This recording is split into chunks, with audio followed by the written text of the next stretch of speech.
Taste Daily. Taste the Daily. பாட்டாளி மக்கள் கட்சியின் பொதுக்குழுவில் அன்புமணி மீண்டும் தலைவராக தேர்வு செய்யப்பட்டுள்ள நிலையில் தானும் தனது தந்தையும் ஒன்று சேர்வதை சில குள்ள நரிகள் தடுப்பதாக பரபரப்பு குற்றச்சாட்டை முன்வைத்தார். தனது தந்தை ராமதாசுக்கு உள்ளத்தில் நிரந்தர நாற்காலி போடப்பட்டுள்ளதாக கூறிய அன்புமணி, சாமியை சமாதானப்படுத்த 40 முறை பேசிவிட்டேன் என்றும், உள்ளே புகுந்து சதி செய்யும் பூசாரிகள்தான் அனைத்துக்கும் காரணம் எனவும் கூறியுள்ளார்.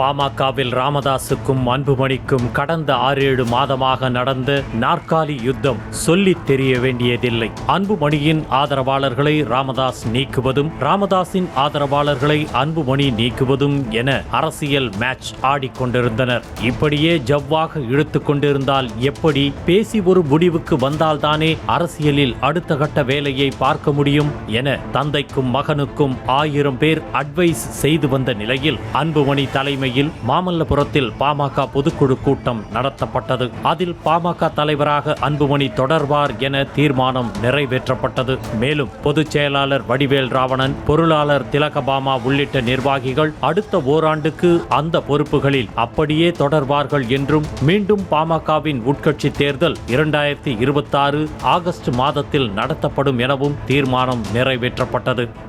2026 ஆண்டு ஆகஸ்ட் மாதத்தில் உட்கட்சி தேர்தல் நடத்தப்படும் வரை பாட்டாளி மக்கள் கட்சியின் தலைவர் பதவியில் மாண்புமிகு மரியாதைக்குரிய அன்புமணி ராமதாஸ் அவர்கள் தொடர்வார்கள். அந்த தீர்மானத்தை வாசித்ததும் அரங்கில் கூடியிருந்த 2500 பொதுக்குழு உறுப்பினர்களும் கைதட்டி ஆரவாரம் செய்து வரவேற்றனர்.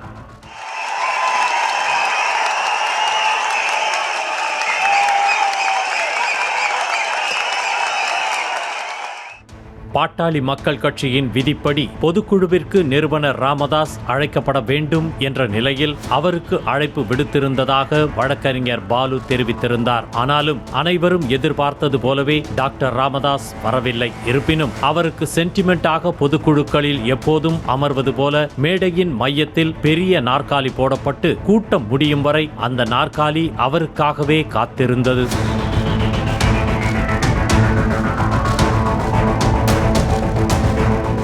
மேடையில் இருந்த நிர்வாகிகள் அனைவரும் பேசி முடித்ததும் மைக்கை பிடித்த அன்புமணி, வழக்கம் போல ஆளும் திமுக அரசை வீட்டுக்கு அனுப்ப வேண்டும், அதுதான் நமது இலக்கு என விமர்சனம் செய்துவிட்டு நமது நிர்வாகிகளின் கருத்தை கேட்டு விரைவில் யாருடன் கூட்டணி என்பதை அறிவிக்க உள்ளதாக தெரிவித்தார். திமுக மீண்டும் ஆட்சிக்கு வரக்கூடாது என்று அதை நாம் தெளிவாக இருக்கின்றோம். அடுத்தது யார் வர வேண்டும், அது முக்கியமானது. இதை இன்னும் ஒரு சிறு காலத்திலே நாம் முடிவு செய்வோம். நல்ல ஒரு கூட்டணியை அமைப்போம், மெகா கூட்டணியை அமைப்போம், நாம் ஆட்சிக்கு வருவோம். பின்னர் நிறுவனர் ராமதாஸ் உருவத்தில் மேடைக்கு வரவில்லை என்றாலும் உள்ளத்தில் இருப்பதாக நிர்வாகிகளிடம் கொஞ்சம் உருக்கமாக பேசினார். உருவத்திலே இங்கே இல்லை என்றாலும் உள்ளத்தில் இருக்கின்றார்கள். அவர்களுக்கு இங்கே நிரந்தரமாக ஒரு நாற்காலி இருக்கிறது.